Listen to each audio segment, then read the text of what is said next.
اللہ کریم نے ارشاد فرمایا، اے ایمان والو، تم پر روزے فرض کیے گئے ہیں جیسا کہ تم سے پہلے لوگوں پر فرض کیے گئے تھے، اس لیے لعلکم تتقون، شاید کہ تم متقی بن جاؤ، شاید کہ تم پرہیزگار بن جاؤ۔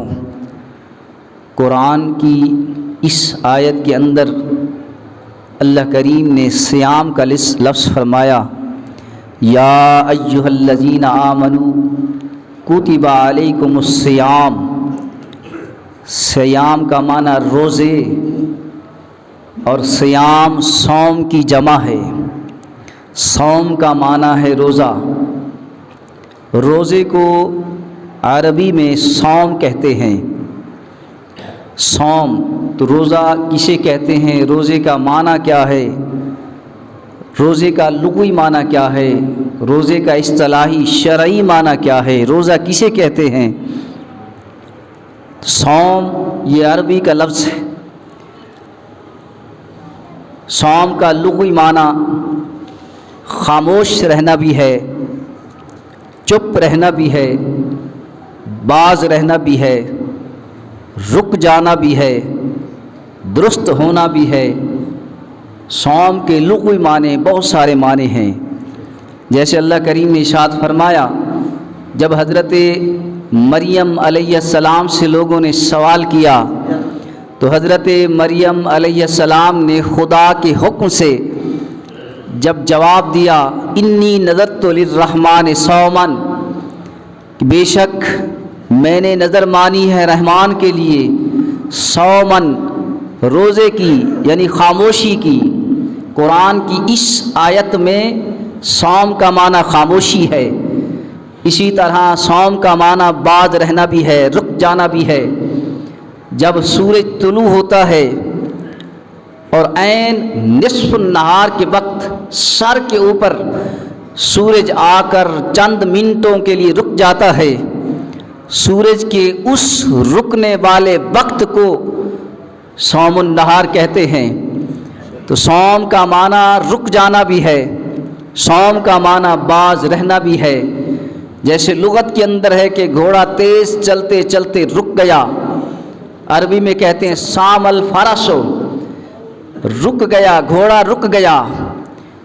اور صوم کا معنی درست ہونا بھی ہے کہ جب ہوا چلے درست سمت سے چلے اور درست طریقے سے چلے تو عربی مقولہ ہے سامت الریح، ہوا درست ہو گئی، ہوا درست سمت ہو گئی۔ تو صوم کا لغوی معنی خاموش رہنا بھی ہے، روزے کا لغوی معنی باز رہنا بھی ہے، رک جانا بھی ہے، درست ہونا بھی ہے۔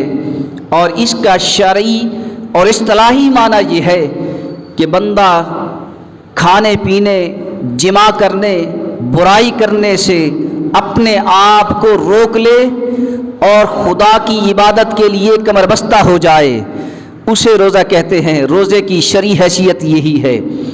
توجہ چاہتا ہوں کہ روزہ علماء نے بیان کیا، روزہ تین قسم ہے، روزہ فرضی، روزہ نفلی اور روزہ وصلی۔ روزہ فرضی کسے کہتے ہیں؟ روزہ فرضی یہی ماہ رمضان کے روزے، پورا مہینہ یہ فرضی روزے ہیں۔ اگر روزہ چھوٹ جائے تو اس کی قضا ہے، اگر روزہ توڑ دیا تو اس کا کفارہ ہے۔ کفارہ کیا ہے کہ یا تو 2 مہینے کے لگاتار روزے رکھے یا 60 مسکینوں کو کھانا کھلائے۔ اسی طرح روزہ نفلی کی 2 قسمیں ہیں، یاد رکھیے۔ روزہ نفلی سے پہلے روزہ وصلی عرض کر دوں کہ روزہ وصلی کسے کہتے ہیں۔ روزہ وصلی اسے کہتے ہیں جیسے یوم وصال کے روزے ہیں، 1 دن کا روزہ نہیں، 7 دن کا روزہ ایک ہی لگاتار، 7 دن کا روزہ، 8 دن کا روزہ، 6 دن کا روزہ۔ جیسے رسول اللہ صلی اللہ علیہ وسلم نے روزے رکھے، یوم وصال کے روزے رکھے۔ صحابہ کرام نے جب رسول اللہ صلی اللہ علیہ وسلم کو روزے رکھتے ہوئے دیکھا تو صحابہ کرام نے بھی ایسا کرنا شروع کر دیا. تو کچھ دنوں کے بعد میرے کریم آقا صلی اللہ علیہ وسلم نے جب دیکھا صحابہ کمزور ہو گئے, نندھال کمزور نہیں ہو گئے, تو میرے کریم آقا صلی اللہ علیہ وسلم نے ان سے وجہ پوچھی. تو صحابہ نے عرض کیا یا رسول اللہ صلی اللہ علیہ وسلم, ہم نے آپ کو ایسا کرتے ہوئے دیکھا تو ہم نے بھی ایسا روزہ رکھنا شروع کر دیا. تو میرے کریم آقا صلی اللہ علیہ وسلم کے لفظ کیا ہیں, فرمان کیا ہے؟ میرے کریم آقا نے فرمایا ایکم مثلی, تم میں سے کون ہے میری مثل؟ تم نے مجھے دیکھ کر ایسا کرنا شروع کر دیا. تم میں سے کون ہے جو میری مثل ہو؟ جب رات ہوتی ہے تو خدا مجھے کھلا بھی دیتا ہے, پلا بھی دیتا ہے. یوم وصال کے روزے اور نفلی روزے عرض کر رہا تھا, اس کی دو قسمیں ہیں. فرضی روزے عرض کر دیے, وصلی روزے بھی عرض کر دیے. اب نفلی روزے عرض کر رہا ہوں. نفلی روزوں کی دو قسمیں ہیں, ایام بیس کے روزے اور نظر کے روزے, منت کے روزے. ایام بیس کے روزے کسے کہتے ہیں؟ ہر مہینے کی 13, 14, 15 تاریخ کو روزہ, ہر مہینے کی تاریخ, ہر مہینے کی 13, 14, 15 تاریخ کو روزہ رکھنا, اسے ایام بیس کہتے ہیں. ایام بیس کہنے کی بھی کوئی وجہ ہے. اللہ اکبر. میرے کریم آقا صلی اللہ علیہ وسلم جلوہ گر تھے. آپ کی خدمت میں حضرت جبرائیل حاضر ہوئے اور تھوڑی دیر کے بعد مولا کائنات علی المرتضیٰ شیر خدا بھی آپ کی خدمت میں حاضر ہوئے. میرے کریم آقا صلی اللہ علیہ وسلم نے فرمایا علی ادھر آؤ, قریب آؤ, پاس آؤ. جب مولا کائنات قریب آئے تو میرے کریم آقا صلی اللہ علیہ وسلم نے فرمایا علی جبرائیل آیا ہوا ہے, وہ تجھے سلام بھیج رہا ہے. مولا کائنات نے عرض کیا یا رسول اللہ آپ پر بھی سلام ہو, جبرائیل کو بھی سلام ہو. اس کے بعد میرے کریم آقا صلی اللہ علیہ وسلم نے فرمایا علی جبرائیل کہتا ہے, جبرائیل کہتا ہے علی سے کہہ دیجئے کہ ہر مہینے کی 13, 14, 15 تاریخ کو روزہ رکھے. اس کی فضیلت یہ ہے کہ پہلا روزہ رکھنے سے 10,000 سالوں کا ثواب ملے گا, سابقہ روزوں کے ثواب ملے گا. دوسرا روزہ رکھنے سے 30,000 سالوں کا ثواب ملے گا, اور تیسرا روزہ رکھنے سے 1,00,000 سالوں کا ثواب ملے گا. اس کے بعد میرے کریم آقا صلی اللہ علیہ وسلم نے جب یہ کہا, یہ بات کہی, تو مولا کائنات نے اس کے بعد عرض کیا یا رسول اللہ صلی اللہ علیہ وسلم کیا یہ فرمان صرف میرے لیے ہے یا کسی اور کے لیے بھی ہے؟ میرے کریم آقا صلی اللہ علیہ وسلم نے فرمایا علی یہ فرمان تیرے لیے بھی ہے, اور تیرے بعد جو شخص یہ 3 روزے رکھے گا اس کے لیے بھی ہے. اور مولا کائنات علی المرتضیٰ رضی اللہ تعالیٰ عنہ نے وجہ بتائی کہ ایام بیس کیوں کہتے ہیں ان 3 روزوں کو. آپ نے فرمایا کہ جب حضرت آدم علیہ السلام کو جنت سے نکال کر دنیا پر زمین پر بھیجا گیا تو حضرت آدم علیہ السلام کا وجود جل کر سیاہ ہو گیا. تو حضرت جبرائیل آئے اور کہا اے آدم کیا آپ چاہتے ہیں کہ آپ کا سارا بدن سفید ہو جائے؟ تو حضرت آدم نے کہا ہاں میں چاہتا ہوں. تو حضرت جبرائیل نے کہا اے آدم ہر مہینے کی 13, 14, 15 تاریخ کو روزہ رکھ. حضرت آدم علیہ السلام نے جب پہلا روزہ رکھا تو حضرت آدم علیہ السلام کے وجود کا تیسرا حصہ سفید ہو گیا. پھر دوسرا روزہ رکھا, 2 حصے سفید ہو گئے. جب تیسرا روزہ رکھا تو سارا وجود سفید ہو گیا. اس آدم علیہ السلام کے وجود سفید ہونے کی وجہ سے ان روزوں کا نام رکھا گیا ایام بیس. بیس کہتے ہیں سفیدی کو, ایام یوم کی جمع ہے, یوم کہتے ہیں دن کو. یہ 3 روزے ان کو ایام بیس کہتے ہیں. یہ نفلی روزے ہیں. اور نفلی روزوں کی دوسری قسم وہ نظر کے روزے ہیں, منت کے روزے ہیں. اگر کوئی شخص منت مانے, منت ماننا جائز ہے, جائز طریقے سے منت ماننا جائز ہے, غلط طریقے سے منت نہ مانو, جائز طریقے سے منت مانو, وہ منت ماننا جائز ہے. اگر کوئی شخص منت مانے کہ میرا فلاں کام ہو جائے, میں 2 دن روزہ رکھوں گا,